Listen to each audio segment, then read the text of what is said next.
Hey yo, welcome to another episode of the Untitled podcast. In this episode, I talk to Normal Person from the channel Normal Person Reviews, where we talk about stuff from long songs, anime, and Drain Gang. Hope you enjoy. Hello, Yeah, welcome to. Oh shit, I messed up. I'm sorry. that's all Or- good. Hello, welcome to the what was it, third episode of the Untitled podcast. Still working on the name. Uh might as well just keep it. Who knows? I don't know. I don't care. Today we have someone I've been watching kind of recently, like late 2023, early 2024. He's been reviewing albums that's, very popular around the music scene. Uh I don't like anyone, I guess. I don't know. I don't really know what to say about him. But he's a really Yeah. he's like a really chill dude, and I appreciate him. Like 100%. He's like one of my favorite like content creators in the music scene, in the music community, yada yada. Please welcome Normal Person Reviews. How you doing, Doug? I'm chilling. I'm probably too much praise. I don't be doing that much. I don't be doing that much. I don't know, but like because I've seen you like in multiple times where you just promoted your stuff, and it was like I didn't watch them until I think one of the first videos I saw from you was like the boredoms video where you reviewed visual Oh, creation. yeah. Yeah, which was Yeah. Oh wait, so go. no, continue.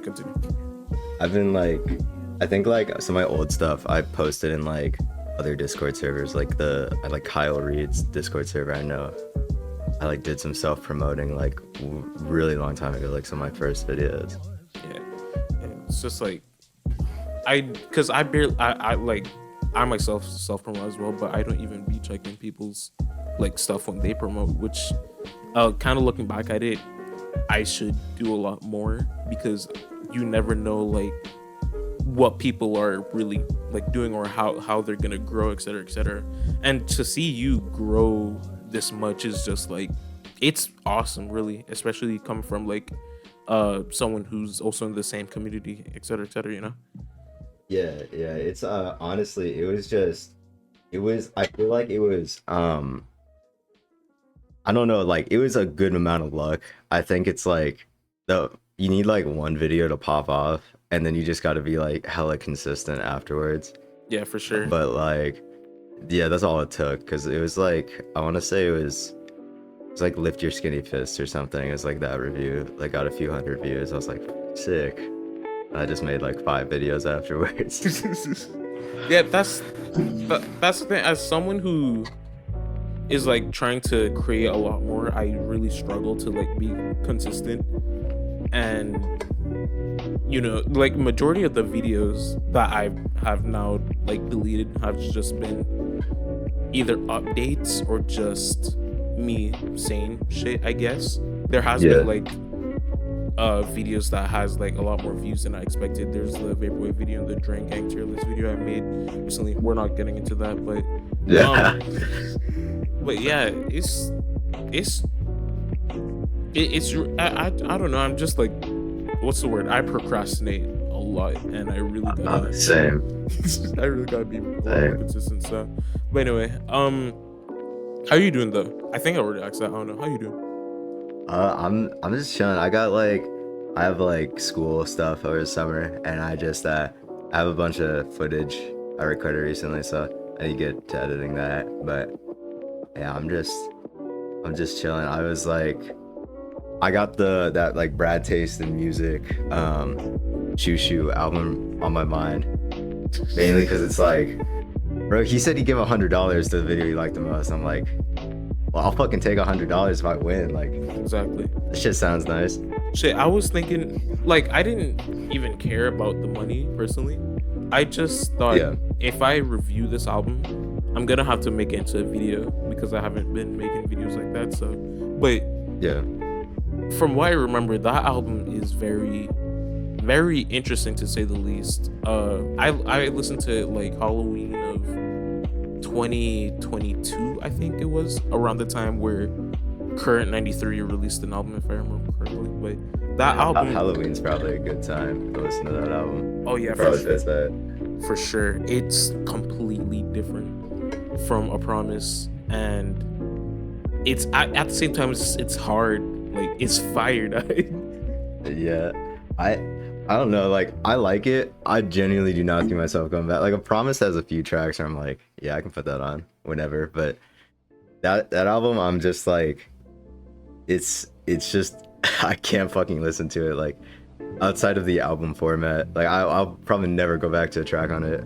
Like to be real, Yeah, it's cool though. It's interesting. yeah. I feel like it's probably a bit of the opposite for me. As the first time I listened to A Promise, fuck, that album was, oh shit.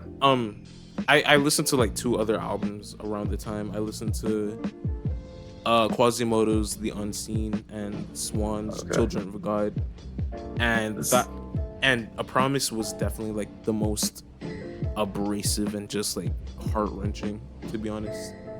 For That's quite the lineup. The three albums. yeah, Triple threat. the thing is that looking at it now, it's like kind of as time went on, I was kind of focused on trying to be more cohesive when it comes to albums I've listened to. But at the same time, there's be points where I'd be like, oh shit, my phone buzzing. There'd be times where I'd be like, fucking, man, I gotta stop being uncohesive and just listen to some fucking music, you know what I mean? It don't care. It don't matter if I listen to something like fucking Lingua Ignota to fucking Grouper. There's, Yeah. I hope Benjamin sees this part. It just, Yeah. I'm sorry, but They hit the two most important artists. exactly. But yeah, A Promise was definitely a very interesting album to say, at least from like an instrumental standpoint, and it is just sad, of course. Yeah. Like, and just listening to Girl with Basket of Fruit like years after is just like, what the fuck. No, that album, that again, the album's hard. I don't come back to it often. The same for A Promise, but they're both Yeah. great in their own right. But I see myself coming back to some tracks off of Girl with Basket of Fruit as opposed to A Promise, because you definitely got to be in a specific type of mood, you know? Yeah. Interesting. Yeah, I don't know, cause like A Promise, there's like a few tracks I think are more, I guess, how would I say it? Like traditional, or like the format of the track is like what's the track called? Like Asafis Commander or whatever. It's like the third track, I think. That one I think is pretty like just casual listening. Like even though the lyrics are kind of like, it's pretty gut wrenching, but like it's very listenable. But Fruit, like Girl with Basket of Fruit, like I don't know, so many of the tracks, like even the most popular ones, Yeah. it was like, I think the most popular one is shit. I just listened to this like 2 days ago. It's Pumping like in the dark. Pumping. yeah. That one, it's like, it sounds like samples, but at the same time, it's like, it sounds fucked up. Like I just couldn't like listen to that. Oh yeah, for honestly. sure.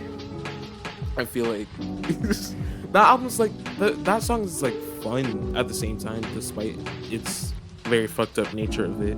I personally like, A Promise is fucked up because sad, but there's like this absurd like Adult Swim Eric Andre type shit going on when it comes to when it comes to Girl with Basket of Fruit. But Yeah. but the thing is with that album also has Mary Turner, which has It's pretty fucked up. a very deep like song about a runaway slave who got killed. That's it's Yeah, no, I had to read up about that afterwards. It's like, is this real? Is this based on a true story?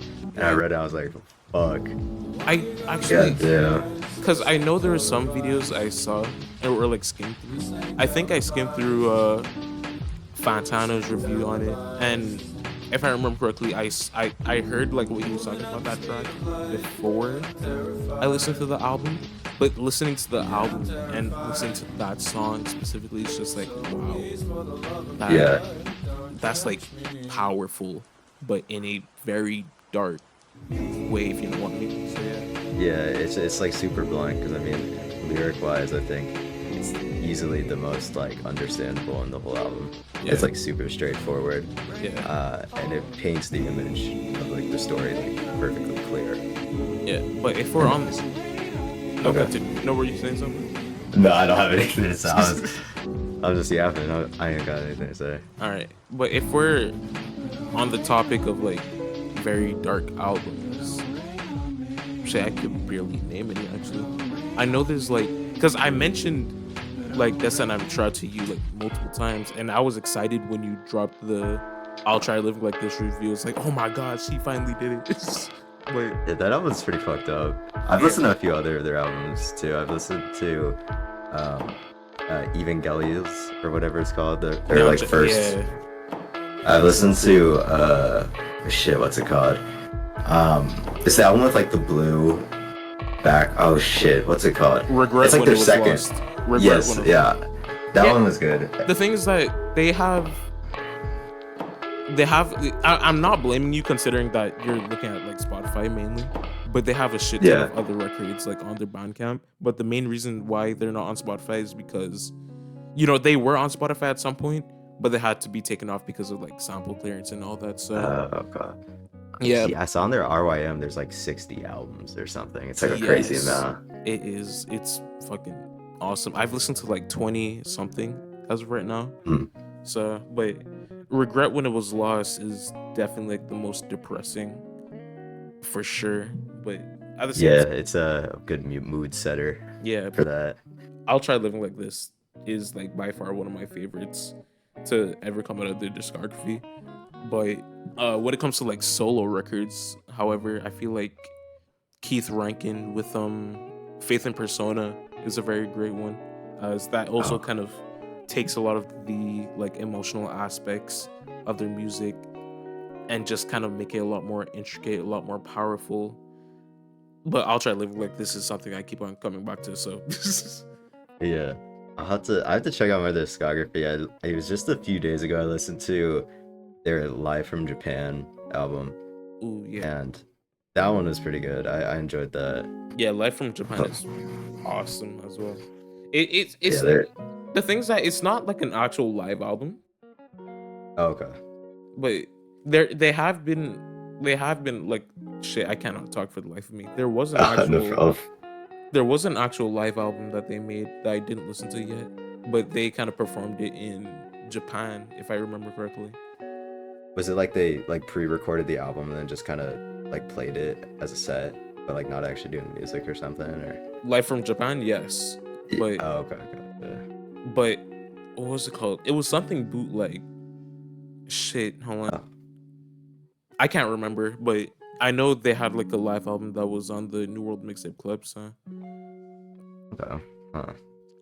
wait, Yeah, they got some fucked up shit. I'd say like honestly, whenever I think like the most fucked up, I guess it's not an album technically, but I think Solace is probably like the most like depressing mhm. indie music I've probably listened to. I guess Giles Corey too, but I think Solace is like hard to listen to. Yeah. Like I can't just put it on.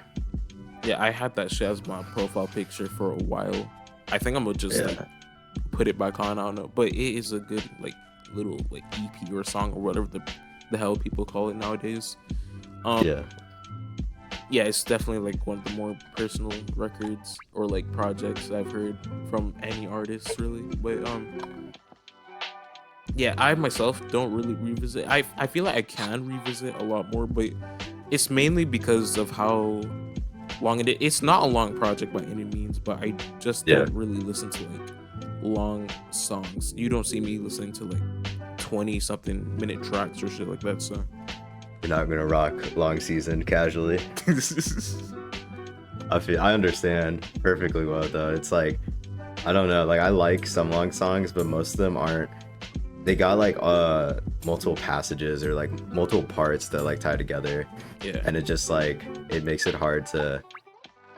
And most of them don't like. I feel like most long songs tend to be experimental. Like most of them aren't like they don't sound good. for sure. Like traditionally, they like always tend to be like harsh or I don't know. They do some weird shit to justify its length, and that just makes it hard to listen to. For sure. There's but at the same time, when it comes to like phases in those songs, that could actually kind of help. or from my perspective, I feel like they could actually help people to like continue listening. I feel like Yeah, that's true. again, Starless, I've mentioned this on the first episode. Starless is by far like one of my favorite songs that goes for like over 10 minutes. Um that doesn't, I feel like that's kind of like different considering that both, or not both, there's like three passages from what I remember, probably more, who knows. Those kind of like blend in with each other, like both aesthetically and just like how they transition. Yeah. Where we have something like, what do you say? Damn, I like. Oh no, go. It's I think there's I know like I don't know like how much of Carsey Heteros you listen to. I I had to do a fucking lot. I'm not proud of that. The like they have a song called Boxing Day, which is like 15 minutes. But that one's like there's only really like two different parts of the song, or it's more like it's really loud, or not loud, but it's the drums are blown out, all the instruments are just really blown out, and the entire time there's a ton of like driving force behind the music, and then occasionally like dips into these quieter parts, but relatively across 15 minutes it's pretty much the same. But I still like, I think that's probably like Carsey Hetero's best song, and it's like one of my favorite.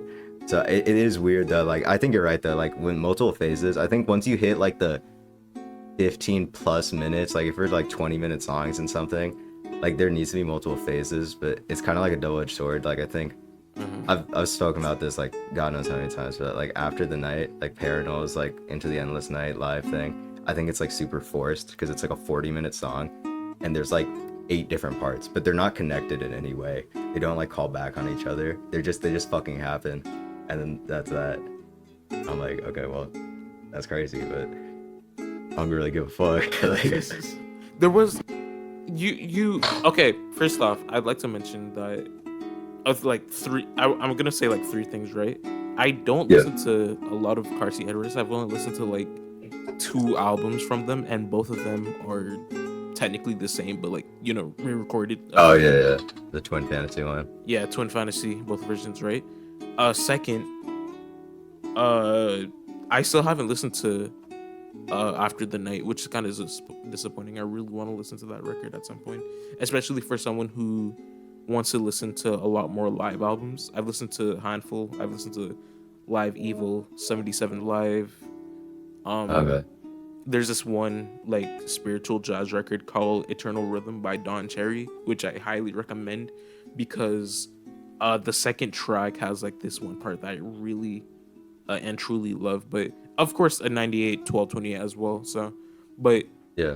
the third thing is your comment on how people say, what was the name of the last track, or like it was either the last track from After the Night or After the Night as a whole, how people It's oh yeah, go.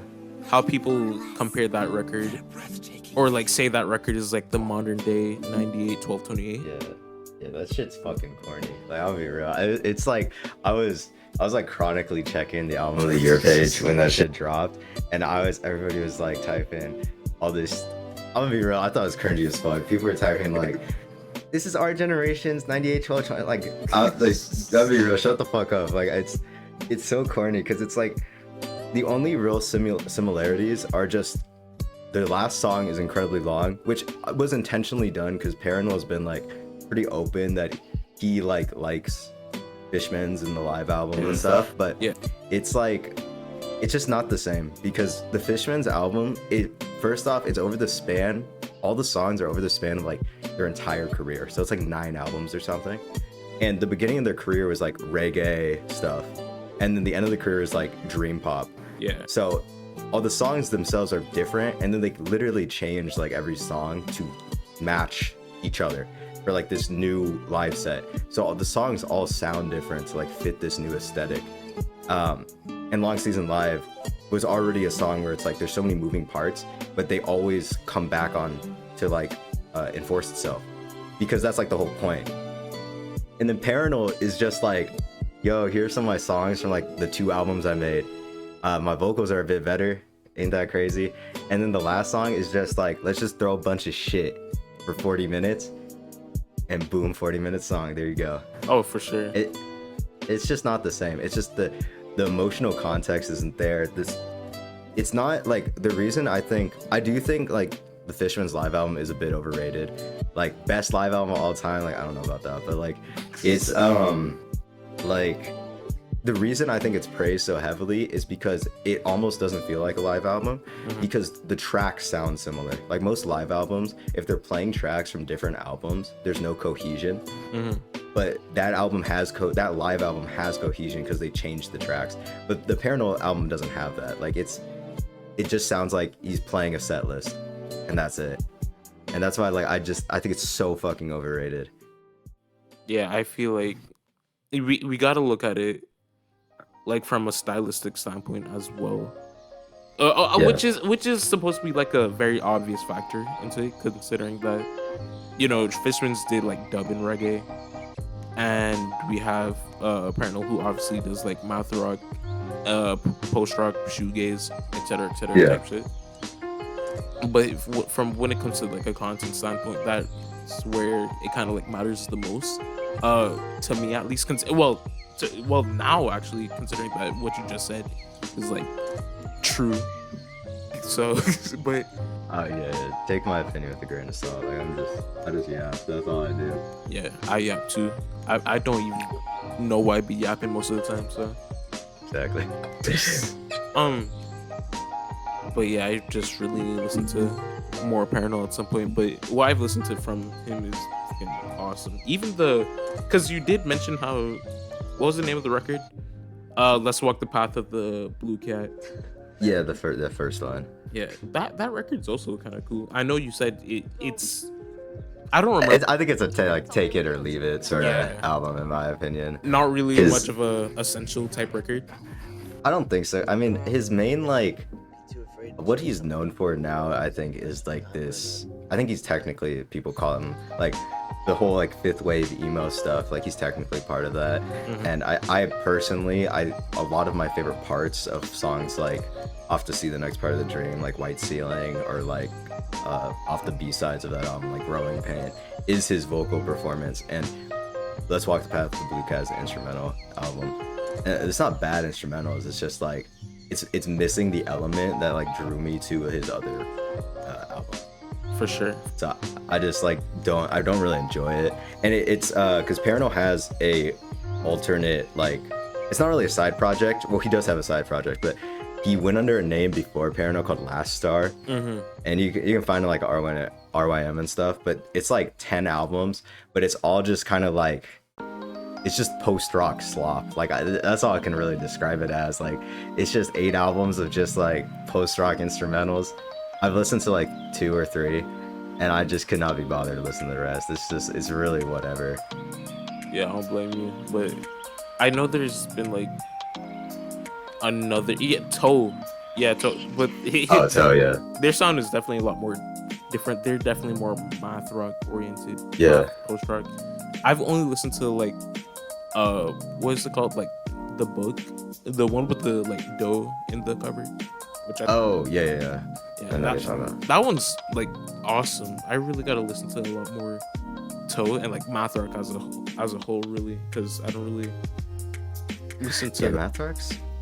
It's a weird genre. I feel like most of like besides Toe, I can't think of too many math rock bands. Like usually it tends to like I think blend with other genres. Yeah. You got like what is it? Like American Football.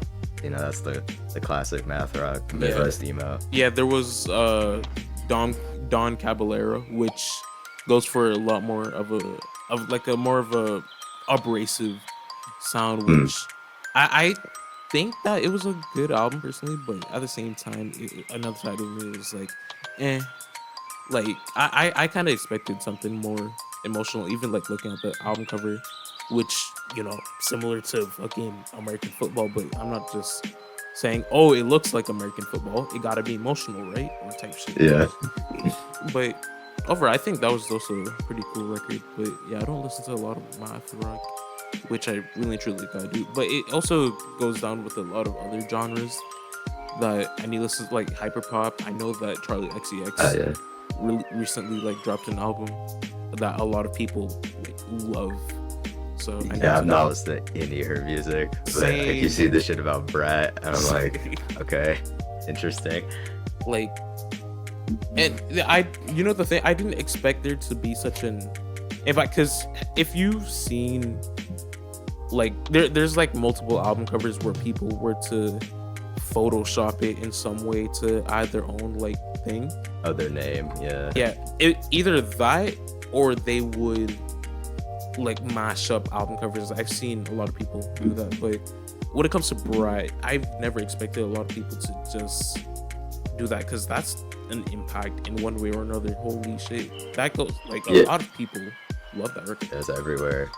It's like any like music forums and like Discord servers and stuff, and it's a part of it's like Fantano giving it a 10. I don't watch his reviews, bro. I just see looking in the description. I cannot be bothered. I don't blame you. I'm not a fan of Fantano, really. Yeah, I personally, I respect him, right? I'm not some like dick writer who just speaks like, oh my gosh. I like both. There's like two sides when it comes to the dick writing, right? There's people saying, oh my glorious king, my pookie wookie bear. How you gave this record such a high score? I must listen to it. Oh my gosh. How do you know what my 10 out of 10s were? And it's like the exact same list as Fantano.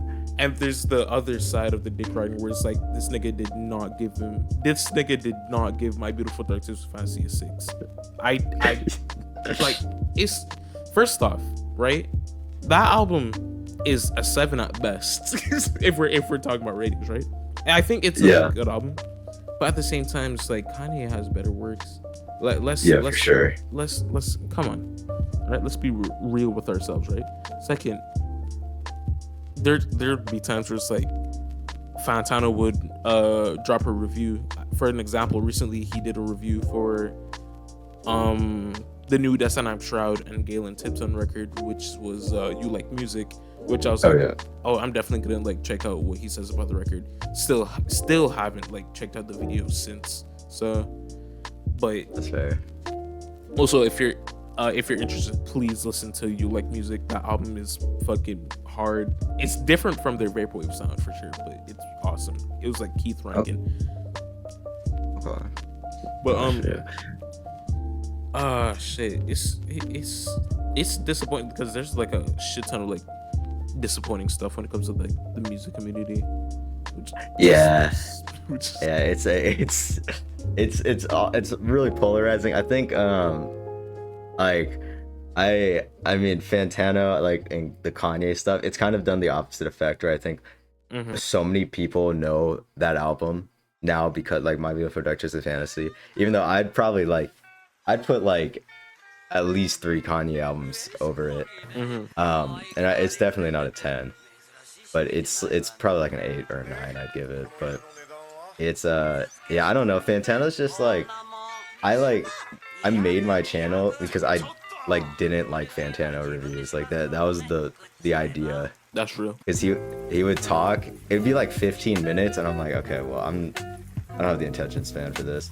And then like I'd click on a video and then he'd start bringing up like technical music terms and stuff, and I just have no idea what the fuck he's talking about. And I was like, let me just do the opposite of that. And I mean, that's kind of why I made videos, because I just wanted I wanted reviews that I could understand. Yeah, for sure. We have like people using stuff like minute or fucking, what's another like technical word? I don't know. It's like they bring up like, oh, the chord changes and like I like all that shit, and I'm like, that's crazy. It's anyways, like it's like that one like meme where it's like, listen to music is good, thank you music type shit. Yeah. No, continue if you're saying something. Oh yeah, I was just gonna say, it's like, yeah, like I at this point I understand what mixing is, but like I would hear like mixing brought up in reviews, and for the longest time I genuinely like did not know what the fuck that meant, and I was like, what are they talking about?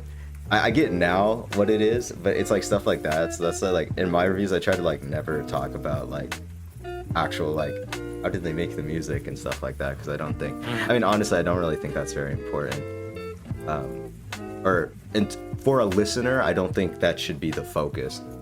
Yeah, for sure. It's definitely important when it comes to like making the record, but just like kind of reviewing it, it's not really that much of a like. I didn't see niggas like care about mixing till Scaring the Hose dropped, where people were Oh saying yeah. that they couldn't really hear like Danny's voice or shit like that. It's like even Danny himself kind of like posted a meme about kind of It's the nerd emoji. It's like, ooh, I like the album, but the mixing. Oh, the ooh, mixing. I just. yeah, Yeah, no, this it's shit. Okay. oh sorry. I was just saying it's definitely a very like funny topic to kind of like discuss when it comes to music. Yeah.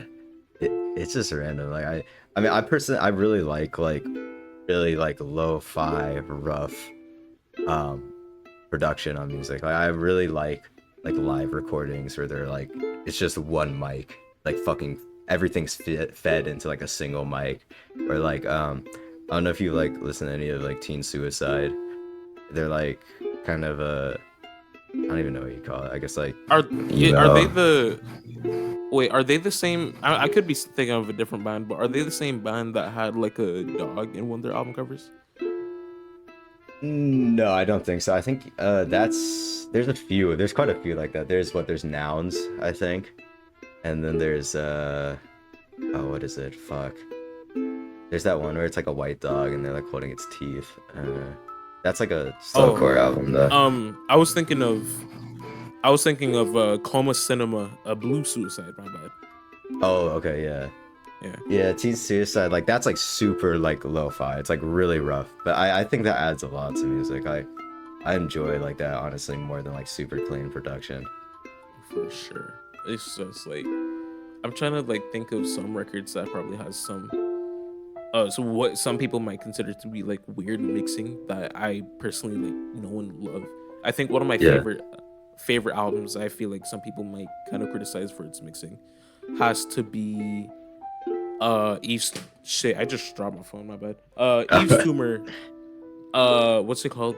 Fucking it's been a while since I've listened to the song. Safe in the Hands of Love. That is by far one of my I can't even like say one of my favorite albums like specific to, no, it's one of my favorite albums period.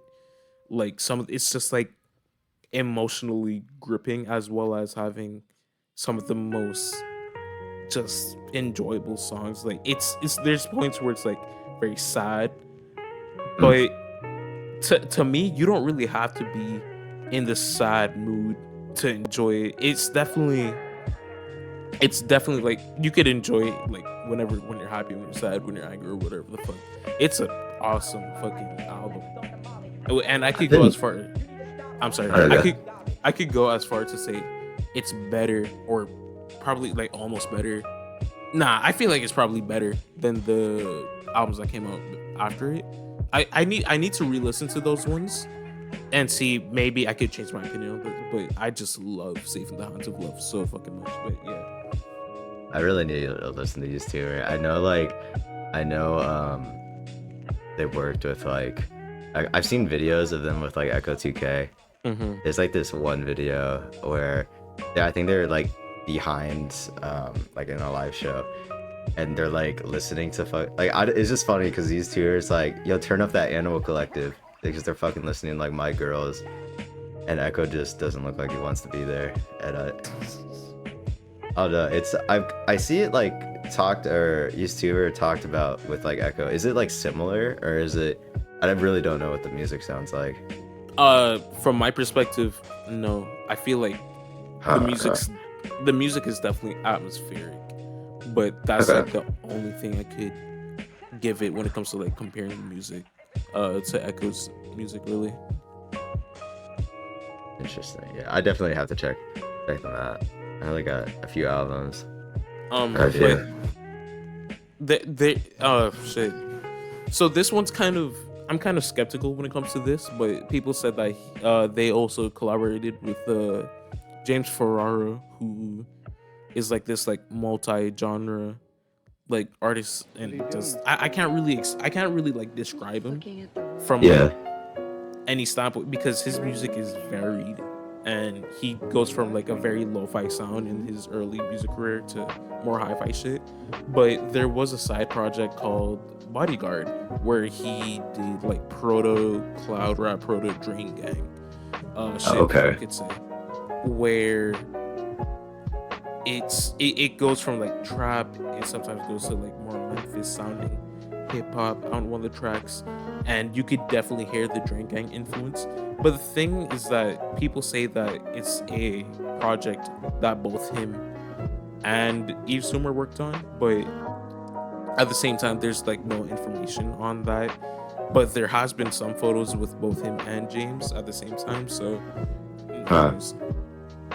Yeah, James Ferrara. Like I honestly, the most I know about James Ferrara, I know I've watched the One Night Mike's video about it, and I know he has that one bootleg with like it has like fucking hentai on the cover, and Yeah, I'm like, the Futanari. yeah, I'm like, bro, what the fuck? But I know that one's supposed to be good. It I'm is. meaning to check it out, but I haven't. I'll just say this now. I'm sure, like from what I remember, everything on the project is good except for a rain 1 and 2 because I'm not. Yeah, you watch a video, you'll already know what to like expect from it. But I'm not really gonna say much about it. But it's like this like ambient passage which sounds cool until you start hearing oh shit fuck and killer instinct like randomly out of nowhere. It's like the fuck? It's got that. It's a schizophrenia simulator. Yeah, for sure. I I I still respect like James as a whole. Like when it comes to when it comes to music, he's like one of the most like intellectual like artists. And he's like, oh my gosh, I can't really describe him properly because his music is definitely his music's interesting, especially for like Far Side Virtual, that kind of pioneered vaporwave, and if we're being more Yeah. specific, utopian virtual, right? But he makes some shit like that, but he also made some shit like NYC Hell 3 AM. He made Skid Row. He made fucking again fucking Silica Gel. He made let's name a lo-fi record, I Asia. It's just it, like he's so consistent despite how much he's like changing, and he's made some like recent records. I didn't listen to them yet, but yeah, I don't know how to describe him really. That's cool. The artist that like that's hard to do. Like experiment a lot, but also like stick to landing. Because For sure. that's honestly like the problem with a lot of artists is they try to experiment and then it just doesn't turn out well. Yeah, it's like I could somewhat like compare him. Oh fuck my, what the fuck was that? Compare him to King Gizzard when it comes to like experimentation and like kind of changing their sound. You know what I mean? Yeah. Yeah, but I don't know. I really and truly got to listen to a lot more James because it's been a while. I have like some shit downloaded, and there's like this like one massive bootleg that a lot of people rave about. Was Deleted Schemes, and yeah, I just they listen to that. So, but yeah, James Ferraro is fucking awesome, and I would love to talk to him. I'm sure a lot of people would love to talk to him and interview him on his music, but there's been little to no reviews, or not review interviews. There's been like 2 interviews, if I remember correctly, on YouTube from him. But yeah, He's mysterious. yeah, he's cryptic. Or Cardi wishes. Exactly. Like, Oh, yeah, I have to check out his stuff. I'm Vaporwave is still just like a very, I've actually I listened to Echo Jams once like 2 years ago, and it was like I do not fucking remember anything Echo from Jams it, is but awesome. I need to revisit, dude. Oh, for sure. Fucking like that floral shop. Yeah, I know they're like. I guess some people. I don't even know if people use that word nowadays. A normie, but I feel like they'll definitely Okay. use like new gen. Well, I'm not sure. I don't know if I've encountered any like toxic person in the vaporwave community, but I feel like if there's something, they would definitely use new gen, like fucking Drain Gang fans. Dragon Gang is really like it's weird. It's like it's so popular. Like it's so popular now. It's not even like underground. But if people still try to defend it so hard, like it's you can only defend it if you're like into the really old shit. I feel like, Sure. but the fan base is like split. I In my feel opinion. I feel what's the word? I guess conflicted when it comes to like referencing Drink Gang nowadays, because all I know is that, the video. Yeah, I'm not going into the video. I'm not going into the video one day in this recording, but people were just kind of like talking shit, and I saw that. I watched it. I was, I can't agree with your ranking personally speaking, but I saw the comments. I was like, damn, it's kind of fucked up. like it's they're kind of acting as if don't get me wrong, the music is good, but they're kind of acting as if it's like God just made multiple albums but just put it in these 3 minutes. I feel like the closest to that gotta be E though. E is fucking awesome. E is really good. There's definitely like something in Drangang where it's like people are like every album Blade ever made is a 10 out of 10. It's all good. He's never missed, which is like, nah, he's fucking missed a few times. And I mean, even like E, I love E, but I personally like, I think like Time, which is like the second to last track on E, I really think it has no place being on the album. Is that the one who's like the clock don't stop, the clock? Yeah. Bro, I'm not gonna lie, I fucking love that track. I think it's a really cool track, but I'm just like, why is this here in the Like, track listing? like, And like, you think it would be like a single? yeah, I think it would be a single. Yeah, I think it would be. That's understandable. That's why, like, I think if I made a tier list, I actually like, I saw your video and I was like, okay, this inspired me. I recorded it. I have a Drangang tier list. It's like an hour and a half of footage, but I tried to get like as much of it as possible. Like, I don't know, like White Armor, the producer, has like his own album that like nobody talks about, so like I included that, like all the bootlegs and stuff. Yeah, you've definitely like did better when it comes to like diving into the discography and shit, because I've only focused on like mainly studio albums, but I didn't listen to Young Lee. I've only listened to Unknown Death 2002, but that's it. So yeah, Young Lean is still somebody like, it's weird. It's because it's like he's like, he's part of like Sad Boys, and there's Drangang, and they're technically different groups, but like one of Young Sherman, which is like a producer for Sad Boys, is also a producer for Drangang, and they they collab all the time. Definitely, I've only listened to. Yeah, like it's really like, I mean, because Sad Boys is really just Young Lean, like it's just him. But like Young Lean, I've only listened to Unknown Death, and I think his second one with the like red one, and Agony, which is like one of his songs, and because he has like a side project too where he does like more rock stuff. Yeah, that's newer. Jonathan Leander 96 or something. Yeah. That stuff's pretty good. I like Blue Light. I've listened to that album. Yeah. But it's different. Yeah, I have a friend who's like, he was kind of like the main like inspiration, because when it comes to like Drangang, he's like the biggest Drangang / Sad Boys nerd. Like, I know, like the biggest fan of them, and yes, sir. He was kind of like telling me, hey, straight up, don't listen to yada yada. It's not really that great. Like DNG and shit, but it's like, nah, I'm gonna do my own It's thing. not. He's not wrong though. I'm gonna be real. I think all the Drangang like collective albums are like kind of like Trash Island and DNG. Are really like, there's a whole lot of fucking mid. It's like some good tracks, some not. I think the GTVSG comp is pretty good though. Oh, and, for sure. That was good. I fuck with that. There's a bootleg for like of their early stuff, like around the same time as GTVSG and before. I think it's just called the GTV bootleg one. That one's really good. It has like a lot of their early stuff where they would like collab with other people. And that one, I think that one's probably better than GTVSG. For sure. It's probably the best introduction to their like earlier work. Yeah, I need like an album I really need to listen to is like Beauty Sleep. Despite there's from what I remember, there's like a latest like revive, because there's been from what I understand, there's been like three versions. There's the base, like the original version, right? Then there's Yeah. there's a 2019 revamp, and there's the 2022 to 2023 revamped version, which is like almost 2 hours from what I remember.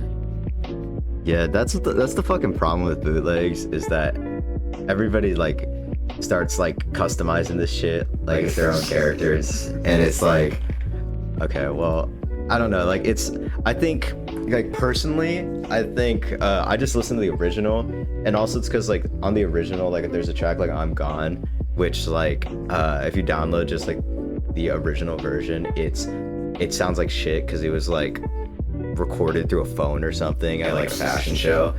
But the actual version got leaked like last year, so some people replaced that.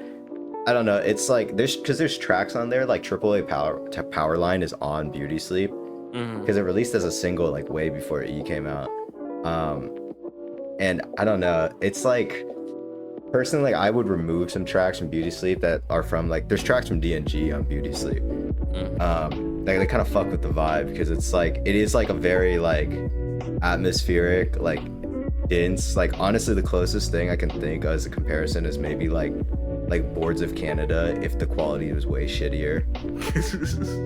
Which like that doesn't sound good, but I really like it because the last track on Beauty Sleep is just like a 7-minute ambient track. That's very interesting. And it's really different, but it's good. And there's like because Echo had this EP called Crush Resist, which is like 3 songs. It's like just the industrial one, right?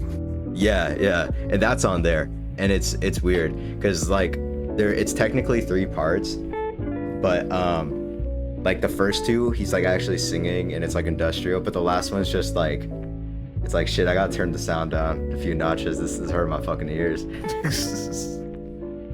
But it's good. It's definitely worth checking out. I think like most of the bootlegs are good.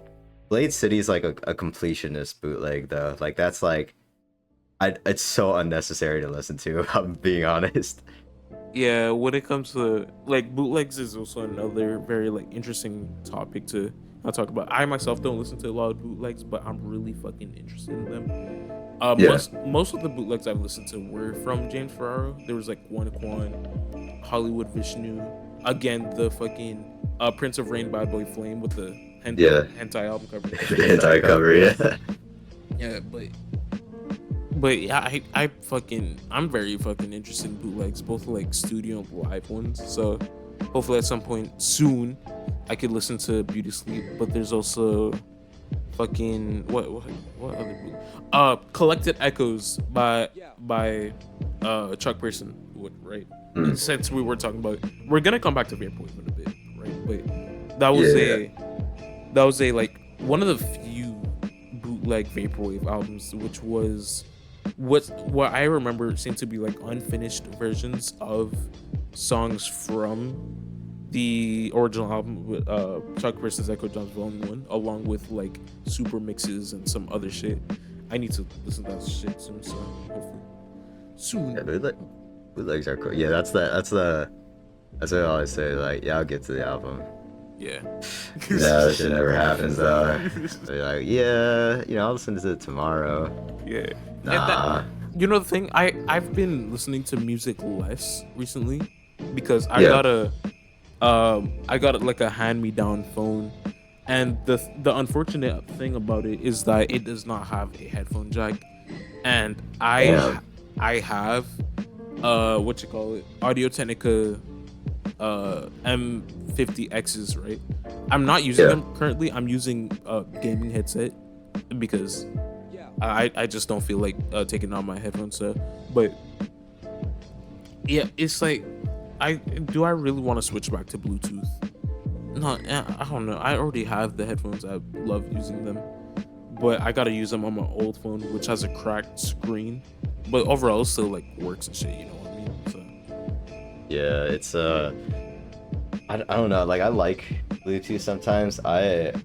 I think for headphones, I usually do Bluetooth, but like earbud, I don't. Do you wear earbuds? I personally don't like earbuds like at all. Bro, it's been a while since I've worn earbuds like that. I've had like JBL earphones, Oh and yeah, they got like over time they just didn't work. they got fucked up. Yeah, I remember like testing them out to see if they work. What I remember is that one of the sides were very low, while one of them were just like at the same volume. You know what I mean? So, Yeah, but yeah, yeah. it's been a while, and I don't really know if I want to. You know what? Maybe when like desperate calls call for that. Wait, what's the saying? Uh, uh, desperate times call for desperate measures, Yeah, maybe when or it comes something like like that. that. Yeah, when it's something like that, I'll just fucking uh buy myself like Bluetooth earphones or headphones. Who knows? But yeah, and that's the thing is that I know you have a specific pair of headphones in your videos when Yeah. you have like a cord connected to your computer. What type of Oh headphones? yeah. That's no, I could probably find it. It's I've been using them for, oh god, I don't know, like 2 3 years now. They're like because I don't use them for listening to music often, Mhm. but fuck, I got here. I just bought them from Amazon. I think they were like $50. And they were, shit, hold up. Let me take them off. Oh, here we go. AKG K52. I've heard a lot of good things about them, but I know that Samsung just bought them and just made worse stuff about them. So Oh shit. Huh. the people from AKG are still like doing. They have like another brand like Austrian Audio or Australian Audio, one of the two. But yeah, shout out Dank Pods. Um, Yeah, no, for real. That's what I watched. I just watched fucking Dank Pods. I'm like, oh, okay, okay. yeah, like like I myself is and like I'm not an audiophile, but it's like if he Yeah. says these headphones are good, shit, I might as well. Yeah, I trust him. I'll take his word on it. Exactly, guy. So once I got money, I was like, shit, I could buy myself some Audio Technica headphones. I'll go like, because like there's like a shit ton of other headphones that I would love to buy, even Bluetooth ones, but god damn, they're expensive. There's like the Bose headphones. There's Oh yeah, fucking no. the XM There's like that. speakers. Yeah, those are what I got. I got super lucky with those because I ended up spending, I think it was 200, which is a lot, but compared to like what they charge usually, which is like 3 to 400, because I bought them like refurbished from like Newegg, and I mean, dude, I'll fucking take it. Like they've been working perfectly. I've had them for like 2 years. I wear them all the time. Hell yeah. I think it's like one of the, I think headphones, like if you listen to music a lot, it's like one of the best purchases, like even if it is like a few hundred, Yeah, somebody can make. But I cannot be fucked to spend like 500 for like the Apple AirPod Maxes or whatever. for sure. Like that's too much for me. It is. It's like god damn, these headphones are and it's kind of like no wonder being an audiophile is such a very like risky hobby, especially Yeah. like they'll definitely make a dent or probably like more than a dent in your bank account or wallet for sure. It's like Yeah, people definitely. people buying like $1,000 headphones and shit is like god damn. That's just fucking insane. It's like I don't. There's a lot of like around like music and stuff. The hobbies get expensive. Like that's why I'm scared to get into vinyl collecting, because I know that would actually just fucking financially ruin me if I got into vinyl collecting. Like I would love to do the same, right? I have one record on vinyl that's kind of blue, Miles Davis, right? But I also have 808s and Heartbreaks on CD. And after watching your CD video, your CD collection video, I was like, man, maybe I should just start collecting them instead for the time being. Cause like I don't have a record player on me, nor do I have like fucking plastic bags or whatever fuck, for records. Oh yeah, like sleeves and stuff. Yeah. But as of right now, I only have 808 and Heartbreak, but I am hoping to buy some soon. I don't know, maybe if my parents love me, they'll be like, oh, okay. Yeah, yeah. CDs are definitely like, they're cheaper. I don't have like a CD player hmm because I don't really live somewhere where it's like I don't feel like comfortable like blasting music. I just think that's like because I live with people, I don't want to bother other people. But I just listen to like my car has a CD player, so I just like when I commute to like school and stuff. But yeah, CDs are cheaper, but like a new CD, depending on like if it's been recently released, will like be anywhere $10 to $15. The most I've spent on a CD is like 50, and that was just because it's really old. Yeah, it's like But I don't know. it's like I want to fucking listen to I'll Try Living Like This while driving to fucking work. I want to like Yeah, no. I think I was actually looking at that because I went on Death Dynamic Shroud's Bandcamp and they were like selling. It was like I think it was $15 for uh a I'll Try Living Like This CD, and I was looking at that. I was like, huh. I don't know. Maybe if I listen to it more. All right, yeah, Yes. I'm gonna have to start looking at that. Actually, thank you so much. Yeah, no, it's I think because like buying used is definitely like if it's possible the move. Like you can find online people like on eBay will sell used CDs. I've been lucky enough to go to Japan, and there's like specifically this like one store in Shinjuku where it's actually just like the best like record music store I've ever been to. I don't know if I'll go anywhere that tops that, but the prices are just insane. They're so cheap. Also, because like the Japanese yen is so weak. It's like it's actually fucked up. Like that country might be fucked because the yen is actually just so weak. But everything's so cheap. I got like this is like I recently got this.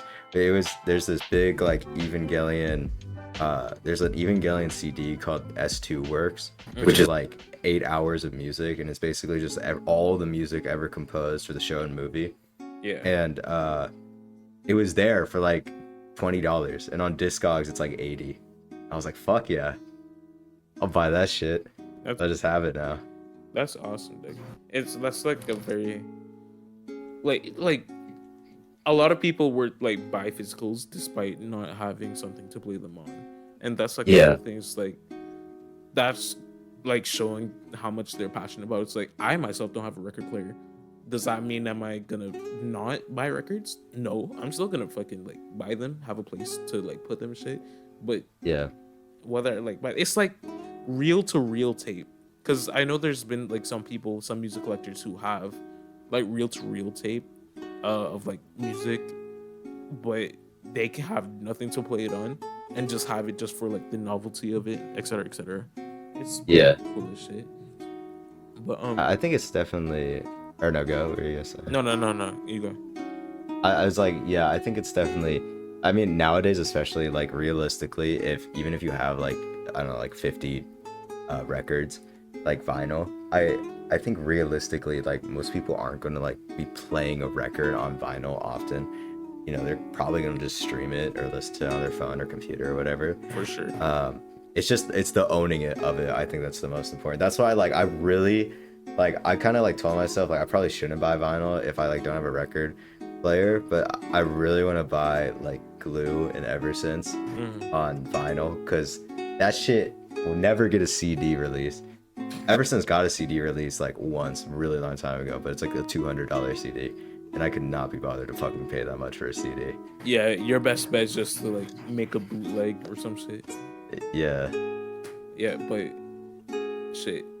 I was gonna like, I completely forgot we're supposed to like talk about Vaporwave or like, cause I mentioned how, fucking, like there's a lot of like very classic records, again Floral Shop, Chuck Person's Echo Yeah. Champs, etc. etc. Even like I'll Try Living Like This is like one of the most popular, and yeah, it's just like my favorite's like I don't really think that there's a lot of people who would clown you on liking specific records because of course they're like classics for reasons a lot of people love them. It's not like someone is gonna like envy you for liking such a underground release. Like Vaporwave as a whole is already very underground, but Yeah. to find something that's like much lower than something like Ultra Living Like This is just like, yeah, it's sick. But I personally think that it would be cool as fuck if you listen to like a record in any genre, right? And it's like not that known, but at the same time, Yeah. I'm not gonna be like, oh my gosh, you're better than me or some shit, you know? And that's kind of like a lot of like snobbery when it comes to like music. It's like, I know this artist who has like More 200. obscure or something. Yeah, and that's kind of like the gatekeep he finds as well. It's like, I'm not gonna tell you. Shh, shh, shh. Yeah. Yeah, like It's if like you want to know them, Shazam it, bro. I'm not gonna tell you. yeah, you're gonna have to. That's crazy. Yeah, no, I get that. I mean, like honestly, I'll be real. Like I'm definitely like I'm a perpetrator of gatekeeping. Because there's been like a lot of stuff where I wasn't like there like originally, but I was there like right like a few months before it got like really big. Like car seat headrest. Like initially, I I was listening to them like 6 months before like COVID happened, and that was like it was like right before they like got really fucking big. Where and then they now have like 1 point something million on Spotify, or like who else? There's a few other just small ones where it's like honestly not really music, more like honestly like I don't know if you like read manga or like stuff like that, but like a lot of that like respectfully like I am on shit before people like. It is what it is, but like Yeah. Yeah, no, I'm like I understand like the want to gatekeep. Like I think I don't think it's like necessarily good, but I fully understand why people do it. Yeah, like morally, it's like, man, I shouldn't be doing this. But at the same time, I've seen this like one video by Bergudis Joe, I think that was his name, or how you pronounce his name. He himself just kind of like talked about a lot of shit. Like majority of them kind of like boils down to anime or like communities and shit. But he himself kind of talked about gatekeeping and how gatekeeping is bad, but it's also good because there's a lot of niggas in this world that are just weird and you know. Yeah, no, for sure. Yeah, when it comes to gatekeeping, yeah, maybe you should gatekeep those same people. You know what I mean? Yeah, it's like I don't like. Do you know like Chainsaw Man? I've Have you like heard of that? Okay, I'm gonna just say this. I do not be watching anime nor reading manga. That's fair. I've seen, like I've said multiple times. Yeah, I think I'm gonna get into my like anime, and I've watched 4 episodes of Samurai Champloo, especially because of New Japan. That's a good one to start. Yeah, the new Javas and shit. And I'm gonna get into New Japan in a bit because there's like a question I've been thinking of before, right? But yeah, I don't be watching shit like that, so I don't be watching. Yeah, that's completely fair. I mean, I've been kind of getting back into it. I've been off of it I read manga, but like for gatekeeping, like because I like read like Chainsaw Man, because Chainsaw Man got really really fucking popular. Now there's like a show and everything, and I read it like basically there's like 2 parts. And I read it like while the first part was like coming out, like it was like about halfway through, and I was like, this is cool. And then it finished, and then I actually read the rest because I was like, I'm not gonna wait weekly.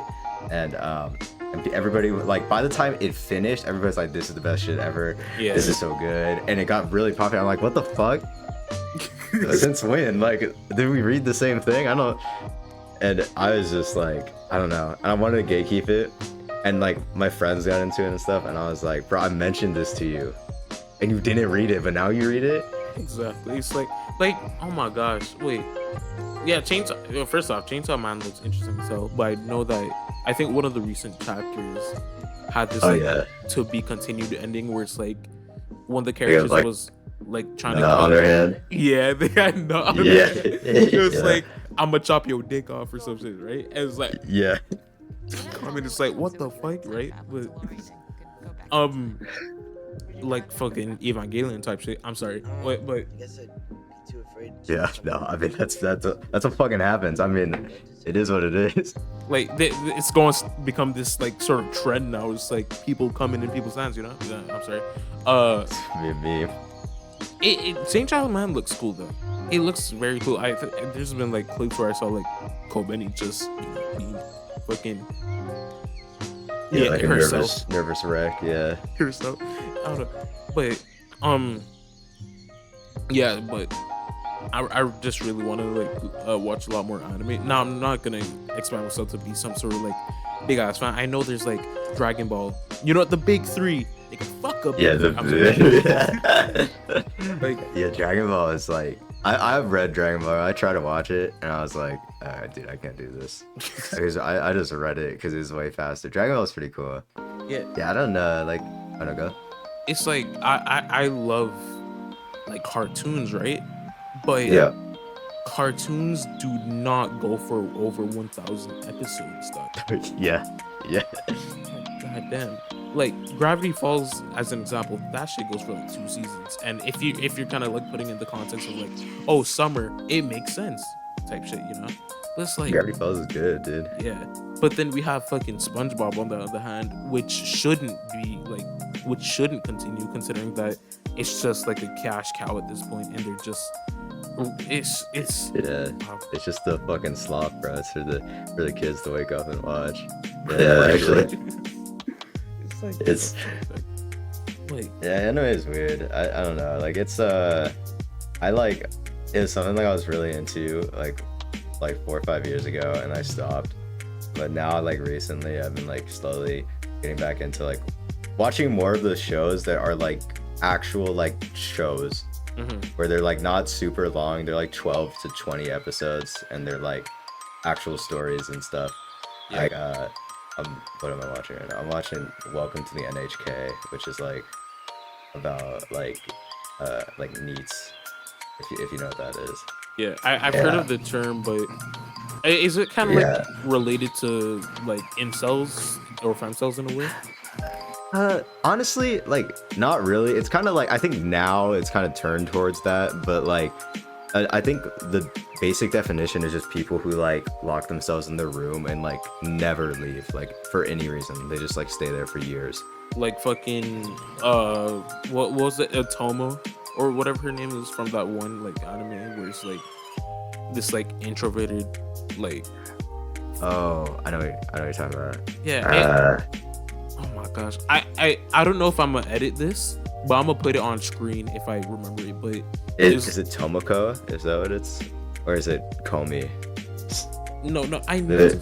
Okay, all I know is like it's like oh my gosh, it's like this. Yeah, let me see if I find a picture. Yeah, she's like on this computer all day and shit. Fucking Oh, is it Lane? no, not Lane, not Lane. It's not Lane. No, Here, let me see. Let me send this picture. This is like Tomoko. yes. Oh, that's her name. I didn't know that was Yeah. her full name. Goddamn. Yeah, yeah, that's her. That's the Yeah, that I haven't watched it. I read like the first. It's like surprisingly long for like manga. I read like the first 10 chapters.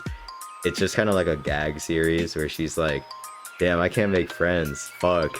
And it just acts really weird, and that's every chapter. yeah. I saw there was like one time where I think she was like daydreaming, and she was like being a freak. Where it's like yeah. she was like, "Don't worry, it's just rubbing on this girl." It's like, what the fuck? Yeah, no, this shit gets weird.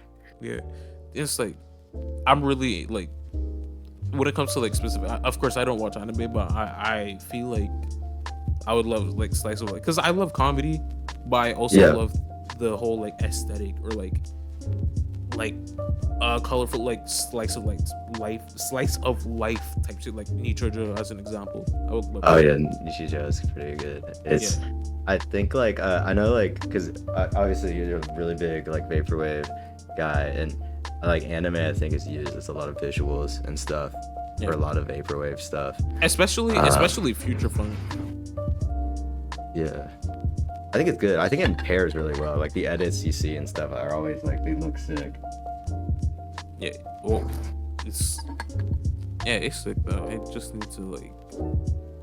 I don't know if I do really want to. Nah, I do.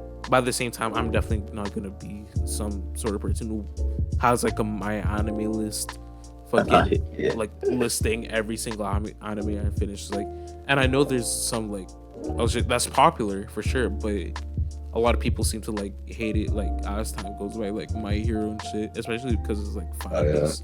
Again, no fan base is perfect. No community is perfect by any means. Some, Definitely not. but some are worse than others. That's for sure. That's all. That's all I'm gonna say. It's very true. There's I think like, honestly, I think music. It's hard because most people aren't like, how do I say this? Most people in music communities aren't like making videos or like making like TikToks and stuff, most people are like, it's if it's bad, it's gonna be people like, I don't know, like fucking yelling at each other in like an RYM shout box or something. But the like I don't know if you've ever seen this, but there's like Jujutsu Kaisen. This is like infamous at this point. There's this fucking video. I've never seen the video. I just know of it. It's like it's strength. And it's like this girl who fucking uses like a bloody tampon and puts it on like a figure of one of the characters and like rubs it on it. I've heard it was like My Hero. There's a My Hero fan who did that, if I remember correctly. It's fucked Wait, up. Like, it was- the anime communities are moving different. Like it's Yeah, I remember like some people said, "Oh, this person rubbed their tampon on a Bakugo poster or some shit." of course, dude. Fucking Christ. It's fucking weird. Dog. Like you would have, like again, the music community ain't better, but I don't recall there being a point where someone were to fucking on a night on a vinyl or some shit. Yeah, no. You don't see shit like that. It's just people like fucking yelling at each other in like shout box. I don't know if you looked at like Last FM shout boxes for albums. There's some entertaining shit there. Oh my god, bro. Listen, okay, right? The Last FM shout, but bro, it might as well be Twitter at this point because I remember there being okay. So first off, there was this one artist who did like drum and bass jungle like record. Yeah. And you know she was trans, right? That's awesome. We shout out the trans people. Shout out gay, the LGBT. I'm not making that joke again. The LGBTQ. Is that not going in? No, that's not going in. Is that? Yeah. Shout out the gays. Shout out trans. Pride Month, awesome, right? You know, actually, off topic for a bit. There's been some people who are like saying I'm gay, but I don't like Pride Month because of some of the people in the communities, like shit, right? I'm not going into that, but that's just something I've seen on YouTube lately. But besides that, the artist is trans, and what happened? There's like this person in the shout box, like kind of talking about some shit, and they're like misgendering her as well. And the thing is that the artist who made the album also has Last FM. So of course they tweeted about it and shit. It's like, what the fuck? Oh, huh. They didn't seem to care about it, but at the same time, it's like, what the fuck are we doing as a society? Yeah, no, that's what weird. Screenshotting the shout box. It's never that deep, to be real. It really isn't. The breakcore community is like kind of fucked up because you got, or I don't know, like I know like people say like sewer slut isn't breakcore or whatever, and I know there's like a lot of subgenres, like it's broken up. But like some of the bigger like generally known people from it, like sewer slut, like kind of fucked up. Like they used old like album covers, they used like fucking corpses and shit as like album cover. Yeah, it's kind of fucked up. And then like do you know like Tokyo Pill? Yeah, that's like they're in that category. It's like, oh, they're not breakcore type shit. It's like I haven't listened to them, so I can't really say. It's like I don't, I've listened to like a few videos where it's just like edits, but like you search it up and it's like they fucking like beat their girlfriend. And it's like, and all the fucking comments are always just like fucking like breakcore artists try not to be a horrible person challenge. And it's fucking wild. It's very ironic because we have fucking, don't get me wrong, we have the goats in breakcore, right? We have someone like Venetian Snares who, from what I can see, he hasn't done anything wrong, but there has been three, probably more albums in his discography that uses artwork from the same artist who did the artwork for Mummy and Daddy by White House, right?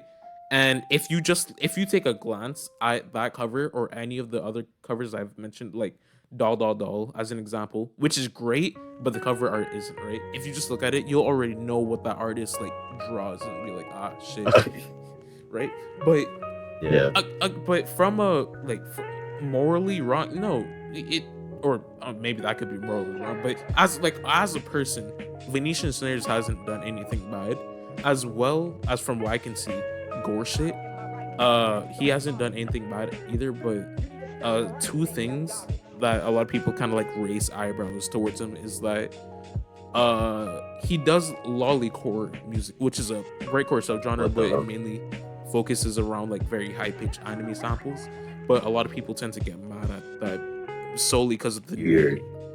and shit. There could be more reasons, but that's like the main thing I could. That's an interesting genre name. Is it not like Nightcore? Is it different or? It is not like nightcore at all. The same for like mashcore, from what I know. I don't know.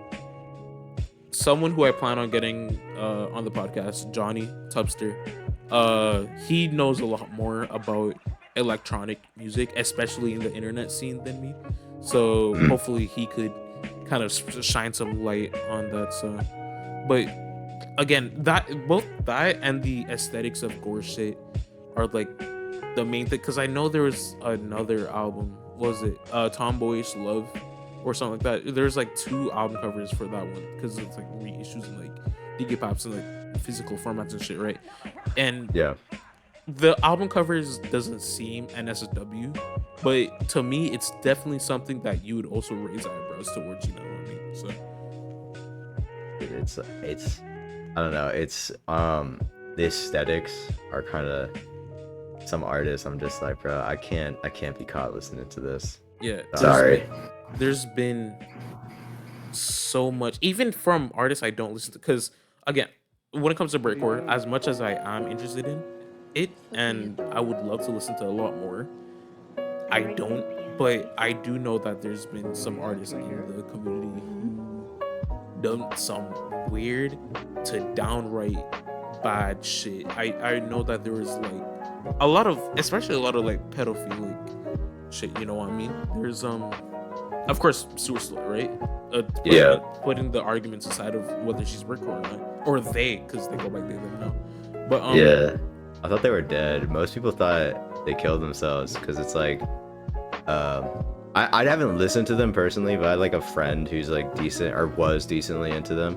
mhm. It was like the last album dropped, and I'm pretty sure like their girlfriend did like either die or kill themselves. Okay, So- yeah, their girlfriend suicide, unfortunately. Yeah, that's unfortunate. And then the last album dropped, where it's like, I think it's like, we had good times together, don't forget that, or whatever. And then they just disappeared. So I think a lot of, like, he always told me that he thought they just killed themselves, because that's what most people and they came back though. So Yeah. you know, Yeah, apparently go not. back to the thing. You know the thing? You know what the funny thing is? I'm bringing back like old stuff that we talked about from the last 2 episodes. I've noticed. Now it's not like the full thing, of course, but it's kind of funny now thinking of it. I need to like. This is why I need to start writing down notes. but but it still is like very like interesting stuff to talk about, because like they came back, they go under like Symphony, and a lot of people on Twitter, surprising, right? They're like, hell yeah, Sewer Slut's back. It's like people who Really? yeah, people who know what they've done. I'm sure they know what they did as well, but they still have like a strong like connection with Sewer Slut that they don't even care. I'm pretty sure the Reddit, even I don't go on the Reddit, but I know like there's been points where I was like, damn, people really love Sewer Slut here, huh? And it doesn't even seem like they kind of talk about. And again, I'm no like what's I'm no fucking Not trying to like cancel people or whatever. yeah, well, yeah, that too, but I don't, what's the word? I guess victim? I don't know the right word. I'm fucking struggling. I'm so sorry. like playing the victim, or like a victim complex or something, or Yeah, something like that. It's like, I know there's been specific artists who's done some weird to bad shit, who I still personally listen to. Now, I'm not saying that these artists are fucking like daughters in other artists who I've mentioned in the past, but like yeah. fucking who else done some pretty bad shit? Fucking shit. I think I don't really. I know what you mean though. It's very like, this is more than just music, but specifically for music, it's very like selective uh canceling, I guess. It's Yeah. like obviously there's people like R. Kelly where like Oh you know yeah. even like the general public realizes he's a horrible fucking person. Yeah. But something like Joji, I guess. Mm-hmm. Nobody gives a fuck that he did Filthy Frank. He's like one of the top artists, like top 200 on Spotify and stuff. Like Exactly. it's very selective. If people like the music, they're not gonna give a fuck about what they did, and it's just kind of like how it is. But then they will act like another artist doing something bad. They'll be like, "This is horrible." And I guess you see that a lot with like Kanye now, Yeah. where honestly, Kanye's probably fucking bigger than he's ever been. It feels like that at least. Kanye needs genuine help. Yeah, no. No fucking dumb. It needs to, like, it doesn't excuse what he's done, but he's definitely like, I think it's very clear that he's very mentally fucking unwell. And he just kind of doesn't have anybody like helping him, and he's rich as hell, so he has like access to anything really. And it's kind of sad to see. Yeah, it's just like, goddamn, it's disappointing. It's like, I still feel like it's just hilarious how people didn't know Joji and Filthy Frank were the same person, and just Yeah, no, that's wild. People didn't fucking know that. there's like this one meme where it's like, I bet y'all didn't know these were the same person too, and it's like Perry the Platypus from fucking Phineas and Ferb. It's like who the fuck? How did you not? Because I knew fucking Filthy Frank before I knew Joji. Exactly. Like I'm well aware of Filthy Frank. Yeah, but at the same time, we also got to put into consideration that I don't see a lot of people put this shit into consideration unless they're like hardcore fans, I guess. But people grow and change. But at the same time, though, knowing that I'm not saying that you should fully accept someone and for growing and changing, because some people and like some of the shit that they've done in the past are still kind of weirding people out to be like, I'm not sure about this. And that's totally understandable in my personal opinion, but you also got to put into consideration that people do grow and change. I'm not saying, let's say if Jeffrey Dahmer was still alive and he stopped killing niggas, I'm not saying you should go out and be like, bro, just forgive him. It's just peace, dude. Yeah, no, for sure. I think it's like, I don't know, the whole like, it's the people grow and change thing. It's like, it's a very, I guess like, people use it to their convenience, I guess, because like something people will say like somebody grow and change, right? But then they'll just ignore it if they're trying to criticize somebody. Like I know like people like when Fantano gave Vultures like a 0 or like it was unreviewable or whatever, right? Yeah. And people were pulling up that old video where he's talking about crap, what's the artist's name? Burzum. Yeah, Burzum, and being like, yeah, I don't care if he's a white supremacist, I'm gonna listen to his music. And I don't care if he burned burned down churches. Yeah, and like, but then people were like, but he's grown and changed. But it's like, I don't know, personally, it just kind of rubs me the wrong way, because I know if Fantano wasn't somebody they liked, they would be perfectly fine using that as an argument. Yeah. And it just feels like very like, I don't know, like it's just such like a nothing thing, because people use it and then just ignore it if it's not like supporting whatever they're saying. I feel like even I'm kind of like reconsidering that statement. But at the same time, it's just who knows. It's like, I mean, yeah, it's whatever. I'm sure there's specific things you can come back from. Let's say fucking, I don't know, cheating on someone, right? That's something that's like, damn, that shit sucks. But at the same time, if you're willing to grow and change from that, then shit, we're here for it. But when it comes to like beating someone, that's, I don't. It's over after that. I mean, that would happen to what's his name. I'm not like drooling at my computer watching Dream SMP and stuff, but like what's his Wilbur Suit or whatever. Yeah. Or one of those guys from there like got like canceled because he like beat his girlfriend, and it's over. It's over. Like he's Nowhere to be Jover. seen now. It's never been so Jover. Like Actually, But I didn't even know that. That shit fucking damn. I think I've heard of it, but it's like I didn't look into it.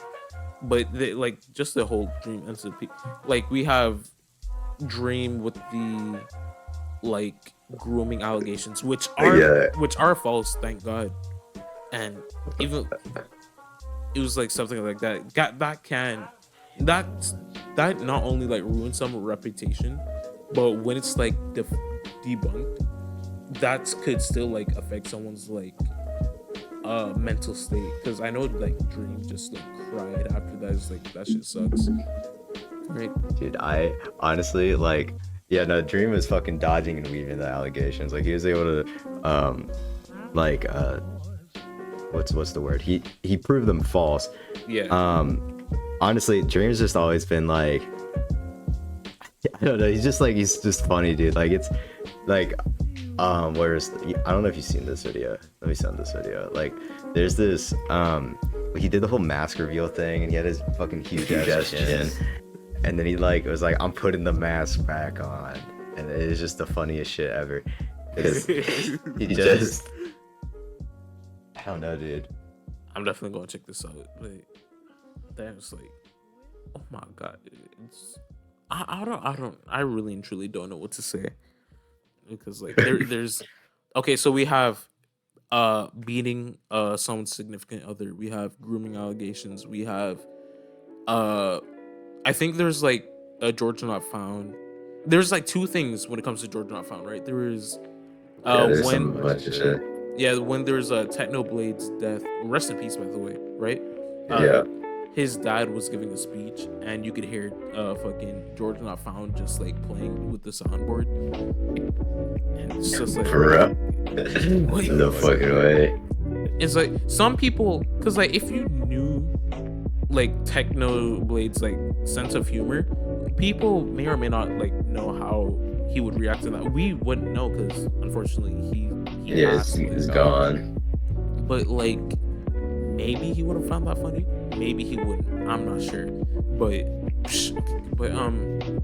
yeah, like George Not Found is like the most problematic. Tommy Innit hasn't done anything. I feel like he's just annoying. He's just annoying. Yeah, no, sure enough. He's just, it's weird. I was like, I saw one of Tommy Innit's videos because I grew up like watching like Sky Does Minecraft. Yet another person who got like canceled for fucking like abusing his significant other. But he like they used to do the, I don't know if you like watched Minecraft when you're like younger, but those like prison escape videos and shit. Yeah. And it was like this one specific map, and I saw this Tommy Innit video, and I clicked on it, and it was literally the exact same fucking map, and they were doing the exact same shit. Where it's like this modded prison escape, and I'm like, damn, it's literally the same thing just for like younger kids, like fucking 5-year-olds nowadays, and I'm like, shit really does not change because it's like the exact same map and everything. Yeah, for sure. Wait, I don't know. I'm just gonna kind of like move on from this because I still have I still have the question in mind. It's like knowing. Okay, so Nujabes, right? I personally need to like get more into him as well. I've only listened to Lovesick Hexology and Modal Soul, right? I plan on listening to metaphorical music soon, but I kind of want to know your whole opinion because you yourself are a very big fan of his music. Yeah. For sure, right?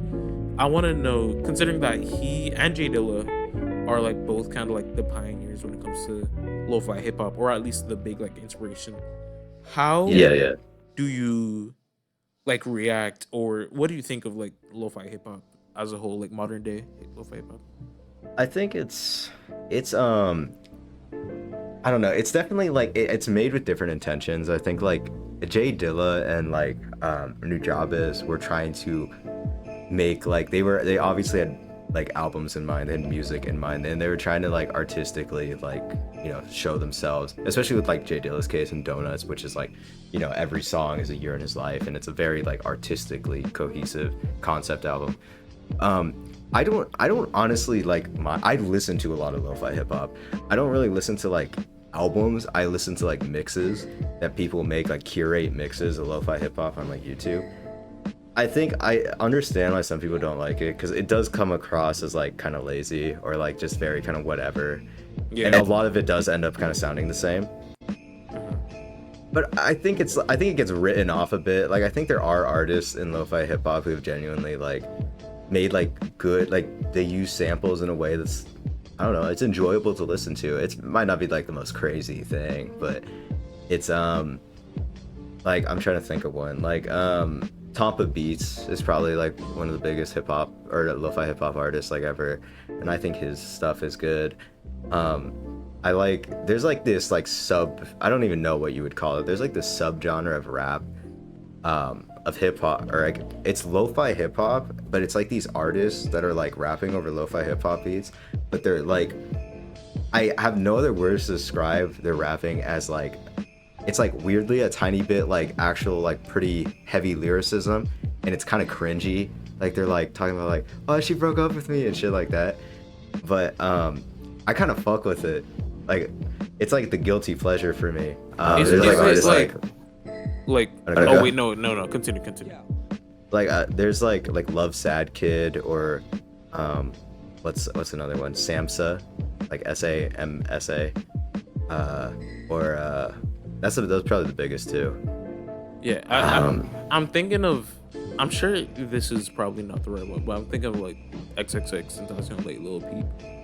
But I don't really know. Not really. It's more like, because it's like, imagine like lo-fi beats, like lo-fi hip hop beats, where it's like it's usually very like kind of upbeat. It's, you know, it's chill, and they just kind of rap over it, but they're kind of like carefree. You know, they're pretty like open. It might be a bit cringy, but it's not like they're not taking themselves that seriously, and it almost sounds like they're freestyling on it a bit. They might sing a bit, and it's like a good time pretty much. Yeah, I like lo-fi hip hop. I think it's good. I think it's definitely like, would New Job is and Jay Dilla like where it is now? I don't know. It's hard to say. But I mean, something like, I think like you mentioned Samurai Champloo. Yeah. I think that the soundtrack for Samurai Champloo is way more of like a base, like a comparison to what lo-fi hip hop is now than like his actual albums. Yeah, because there's In also my opinion. Fat John and Forces of Nature. I think that was it called. Yeah. Yeah. It's very sad. Even like I'd say I had like a phase lo-fi hip hop, where I would just kind of, there were points where I just kind of like in school, in art class specifically, right? Because I was an art kid, which I need to get back into. That's besides the point. I played like lo-fi hip hop and it was like, oh, this sounds good. Let me just write it down so I can probably listen to it later, only to never listen to it again. Yeah, no, I'm a fiend for fucking lo-fi hip hop mixes, dude. I listen to that shit all the time. That's it. I definitely need to. Because I know there's some lo-fi hip hop out there. Like Ginseng, Solitude. There's Potsu. There's shit. Hold on. There's those are probably some of the biggest ones. There's Tampa Vita is like On the Harbor or whatever it's called. Here, let me see it. There's, because I've always like, there was this person on YouTube called, shit, what were they called? It was they were on YouTube and they made lo-fi mixes. But then like one day, like a few years ago, they were just like, fuck you, and they just deleted all their videos. And I think it was mainly due to copyright, because they, you know, they'd play like anime in the background. It'd be like Ghibli movies or whatever. And but they made these mixes that, in my opinion, like when I listen to lo-fi, I like rarely listen to albums. I just like listen to like curated mixes. Yeah. And I mean, I think the genre kind of like, it works really well with that, because, you know, the lo-fi hip hop album is like, I mean, it's like barely a fucking album. Like it's just like, it's like a playlist for real. Yeah. I could Here, like this, like that's probably like one of the ones I listen to like the most, because people re-uploaded the videos the person deleted. So like I listen to it like frequently, kind of whatever, doing whatever. Okay, thank you for sending that. I'm gonna put that for the music in the background when I edit this podcast. Yeah, sure. But yeah, it's just, Yeah, it's just a very like derivative of each other. You could say the same when it comes to like other genres. Again, like modern day, like atmospheric drum and bass, and Yeah. just a shit ton of other ones, you know. But I'm I personally don't really know what to think of lo-fi hip hop now. I think it's cool, but knowing how repetitive it is nowadays, it's kind of like barber beats. Barber beats, Oh you yeah, know, yeah, yeah, barber beats being like a subgenre of vaporwave, but you're doing like little to no like stuff really. yeah. It's The just sample, samples. right? Yeah, a bucket of Jake just kind of like described it as a slowed in reverb if it was a genre, which you know I personally don't really what's I don't I agree I with that. no I somewhat agree. I kind of agree with that actually because there no don't get me wrong, there has been barber beats artists who started to experiment. I know there's some like industrial barber beats from what I've heard. I know there's some people who do self-sampled like vaporwave and like self-sampled barber beats themselves, and I think that's really cool. I myself only listen to one Barber Beats album, and that's Haircuts for Men. I do plan on getting into it more when it comes to vaporwave, right? But at the same time, I wouldn't really expect anything special from it. But knowing that there's people Yeah. out there experimenting a lot more, I definitely want to check them out at some point. So yeah, there's like ROM Breaker, there's Micro Blank, Mono Drone, again Haircuts for Oh Men, yeah. say the Pioneer, etc. etc. But yeah, hopefully at some point. But I'm most likely gonna like check out like other vaporwave than Barber Beats if I'm being honest. Yeah, I know like I've listened to a few of the macro blank stuff, mainly because it's just like it just shows up on your YouTube recommended. Yeah, So I've listened to a few of those, and they're kind of. I think it's very comparable to like lo-fi hip hop. Like, it's just most of the time, at least what I've heard, it's kind of chill. It's kind of background music, and it's not doing the most. But I think that's intentional. You know, if it's kind of a bit of, I guess you could say it's like a cash cow or whatever. But yeah. I don't see really any harm in There it. there was like a Haircuts for Men song that straight up used an Aphex Twin song, IZUS. Oh, huh. Yeah, from Compton. Again, I'm getting this from like Johnny. Shout out Johnny. But uh, it's just I don't know how I feel about it personally. If it sounds good, then shit, I'm gonna listen to it. Right? I think I used one of their songs in the Drain Gang video, and it was from the same album, which kind of has this like jungle like sound really, and I thought it was fucking awesome for sure. So, Yeah. but I'm not gonna say, you listen to Barber Beats, you plebeian. But nah, like if Barber Beats sound good to you, then shit, that's great. It Yeah, sounds good to listen me to too. it. So yeah, It's like lo-fi. And I was thinking about this. Lo-fi hip hop. There is one out like lo-fi hip hop album. yeah, Yeah, I think it's like, or it's not an album really, but like we mentioned Joji earlier, but Joji has like, I reviewed. It's like one of my first videos, but the Chloe Burbank Joji stuff. Oh, It's yeah. like, it's a bootleg because it's just a collection of songs from that era. But his is like, it was like lo-fi hip hop, but I felt like there was more emotion in it. Like even the tracks on the bootleg, which I personally I made my own bootleg and just has its own tracks on it. yeah, But like it feels like there's more emotion in the lo-fi hip hop, and he sings yeah, over it and whatnot. yeah, which makes a So lot more sense. So yeah, I think like it works well. Like you can do more with the genre, and I mean like in my own videos, like a lot of the times I've tried to like use different music now, but like a lot of the videos just use that old Joji lo-fi songs that he made. I just like loop them. yeah, so shit, it's yeah, lo-fi hip hop. It's a cool genre. Barber Beats as well. It's like I don't really. Again, you could make the arguments like, oh, it's lazy sampling, right? But at the same Yeah. time, it's like I don't know. Even a lot of like the people in Barber Beats don't consider themselves to be actual producers because all they do is just they experiment with DAWs and they just slow down songs, see how they're how they sound, it's like good, bad, whatever fuck. And I respect that personally. So it's cool. Yeah, it's like if they're self-aware, I really, there's not really any harm in that. For sure.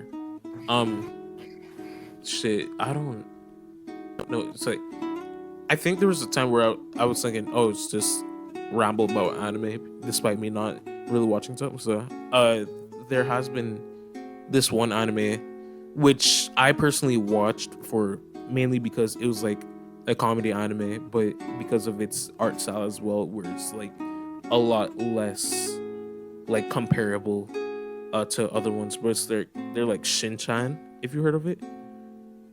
Uh, here, let me search it up. Yeah, Shinchan is Oh, yeah. yeah.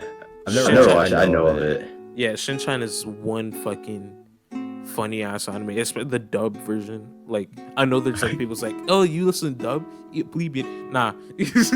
But Yeah, dude, the whole fucking dumb shit. dub was versus funny. like please shut up. It's preference like at the end of the day. But Yeah, I fucking it's been a while since I've watched any of the episodes, but I fucking love that shit. That shit was hilarious. Like, but there's also some like mangas that I've seen, or one specifically, because I thought it was cute, and I'm surprised they haven't turned it into an anime. It was Yotsuba with the green hair. Oh, yeah. green hair. Yeah.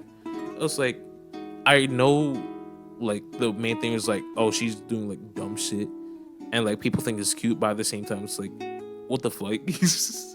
So yeah. I've never like most of like the manga and stuff I read isn't like slice. Like I had a thing for a while where I like read like a shit ton of like romance manga, like slice of life romance manga. Like it was fucking bad. Like I visited like a friend and we went to like this kind of like Japanese like manga store, right? And he was just pulling like random like from the romance section like off the wall, and I would just recognize it immediately. Like I would know it. Like it was really fun. Like he pulled like 7 different ones, and I just fucking like I would have read it before. Yeah, I like the slice of life stuff is good. I think Yotsuba is like, I think in terms of slice of life, that's probably like that for manga, and then like if for shows like that, there's like Lucky Star and like Azumanga Daioh, which I think Azumanga Daioh is by the same author as Yotsuba and stuff like that. And Nichijou is for sure like one of the better ones. That one's pretty funny.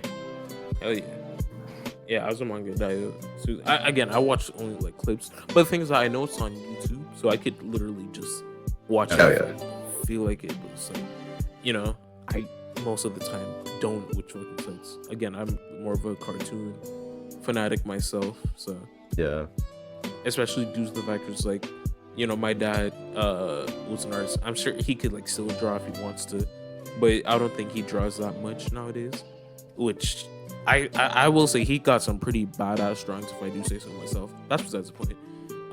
He was like one of the reasons why I started drawing, only to not draw, because fucking like I didn't want to practice, which fucking sucked, because like looking back at it, it's like, what the fuck was I doing? Why did I become an artist, or like try to become an artist, considering I just barely practice and just keep on doing the same shit, you know? So yeah, but Yeah, drawing is the hard. I like drawing when I was like younger, but I would always do like, I never like practice. It was always like I was like pretty decent at like looking at a picture or like something and then just like copying it by hand. Like I wouldn't trace, like I just copy like freehand. I was decent at that, but I never got to the point where I was practicing and like making my own shit. Like I was never good at that. yeah, for sure. Yeah, especially with like the styles, and there's always been this argument when it comes to like art teachers, like anime isn't art, which is just like what? I don't know. It's a weird thing. Like I understand sometimes where they're coming from, because the anatomy and stuff is like really like weird, and a lot of people like, you know, they learn anatomy as like a base for drawing, but I mean American cartoons, at least like there's a lot of those. It's like weird as fuck. I know people constantly bring up like oh, One Piece. Damn, like why the fuck they look like that in One Piece? But there's tons of cartoons. Like, you know, I'm trying to think what's like I don't know, like Ed and Eddie. Yeah. Like art, like they look like the way they draw them. Like it's just the style. Like it just looks weird as shit. But like that's the tension.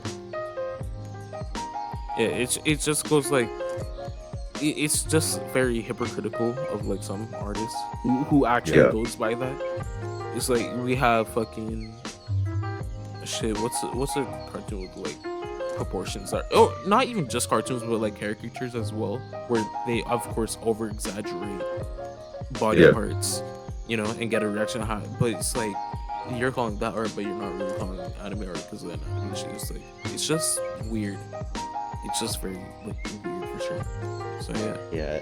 Yeah, I think it's kind of had like a thing, like anime has kind of had like at least in like the US, like I think like a 5 6 years back, it was like it wasn't like that looked down upon, but it's definitely still like relatively niche. Like, people talked about it, but or at the point now where like a lot of like it's you probably like you go talk to just some random person, like around like 20-ish, like they probably like watched Jujutsu Kaisen or something. Like it's become like very kind of in America at least like part of like the culture to a degree, Mhm. when it wasn't before. It's kind of cool to see. Yeah. All right. So if you were to give like specific anime, let's say around like 3 to 5, to like some people who haven't watched anime, what would you give them? 3 to 5. 3 to 5. Okay, I would 3 to 5. Shit. I would say like Fullmetal Alchemist Brotherhood is kind of like the classic one. It's like it's for anime. It's like what Breaking Bad is for like TV, in my opinion. It's like 60 something episodes. It's just really solid characters, like world building. The pacing's really good. Animation's good. Everything is just good. The dub is good. Um, it's just all around really solid. I'd say like I think Mob Psycho 100 is like a really good series. The animation's fantastic. The emotion, it's easy to connect with. Um, and it's short. It's like there's 3 seasons, and each season's like 12 episodes.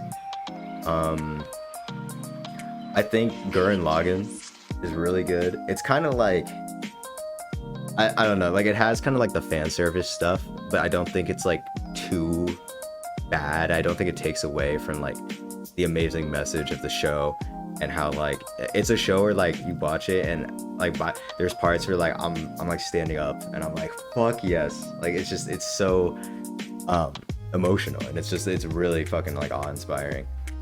I'd say Evangelion, just because I really like Evangelion. Yeah. But that's like a personal pick, and I think it's like the older you are, the easier it is to connect to.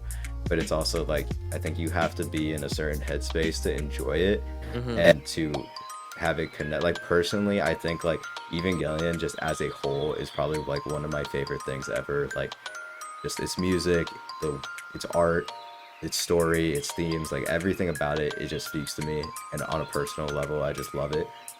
Uh that's like 4, right? And then one more. I don't know, like shit. I'm still getting into stuff. Like I haven't watched like too many of the classics, but I've definitely read way more manga than I have anime. But I'd say like You it's could, like a you know what? movie, like Oh, okay, no. go. I was gonna say, if you can't think of anime, just say like a manga. Oh, okay, yeah. I'd say like I can name like one more, like Your Name. It's just like a movie. That's like at this point that's pretty like well enough. It's just a really good animation and soundtrack and everything. Hell yeah. But yeah. Yeah, media like as a whole, music aside, like different types of media is just fucking awesome, and I respect. For sure, it's like I'm not fucking like I just we fucking love music like a shit ton of like people, especially when you're fucking serving shit. But Yeah. I don't really see a lot of people. Well, this could be just me, but I don't really see a lot of people talking about movies, films, anime, like more visual stuff when it comes to music and media as well. And I know there are some like people who can talk about that shit in the music scene as well, especially like Yeah. music videos. Music videos is fucking awesome, but I Yeah. just don't watch them a lot, especially like let's say from like some of my favorite artists like fucking Fly Low and shit. Flying Lotus is fucking awesome. Yeah. Yeah, it's definitely like I don't know, I've been like kind of inching my way into like other I want to get into film, Yeah. like watching film, and I have like a letterbox account and everything, and I like read reviews, and it's something like I've had this idea for a video for a long time, like a year, and I keep meaning to make it, but it's just like the time to make it will fucking take like genuinely like days, because it's I want to like do a video where, because letterbox is like, it's like RYM for movies. It's like the biggest like probably music form, or at least most popular, Yeah. or not music, my bad, movie form. And I want to make a video where it's like, I, as somebody who's not really into film, like watch the top 10 movies on that site, and then like make a video about it. But it would take a long time, because some of those movies are like 8-hour movies, Oh. and it's like, Oh. dude, I don't really have the fucking time to like sit down, or I kind of do, but it's just like, you have to like be in the right mood to sit down and like watch fucking an 8-hour movie, or even like half of it, right? Yeah. It's just so long. There was one time where the same like dude during Rook, shout out Rook. He fucking, there's like a time where he had put on this like one Lego stop motion movie, and it was like in different parts. The first part alone was 2 hours, and I think the same for the second part. It was like that. Now this isn't like some sort of fucking AAA fucking movie or type shit, right? But that's dedication. That's dedication to make it, and dedication to actually watch it. That's fucking like, it's insane. like, it's awesome, but at the same time it's like, holy shit. But 8-hour movie. Yeah, there's a lot of like, it's kind of like, it's the same as like in music where people are like all soundtracks for the blind, you know, it's like 2.5 hours, or like it's you get these albums that are just super fucking long, and it's like the Caretakers album. Yeah, Everywhere at the End of Time, and the fan made one Yeah. as well, because there was like a 13 to 14-year-old dude who made like a fan made album for their grandmother who passed away of dementia, if I remember correctly. Which that's sick. But yeah, rest in peace. Yeah. It's kind of like, also it feels different watching a movie. Well, at the same time, well, fucking music and movies are both different things, right? But just kind of like watching a long movie versus like listening to a long album, or even a long song, as a matter of fact. But it's, I don't know. Maybe it could be just me. I don't watch a lot of movies. I love Good Burger. Yeah, I feel it. You know, I don't really know what to say, so. But yeah, it this has been a very great conversation with you, Doug. I'm gonna end it off right here because it's about to be like 2 hours. So oh shit. Yeah, I didn't even know that. Yeah, time went fucking fast. I ain't gonna lie, but thank y'all for listening, watching, whatever the hell. Make sure y'all subscribe to both the main and second channel. Subscribe to Normal Person. Do you have anything to say, by the way? Just watch this fucking podcast. Watch the episodes. They're interesting, you know.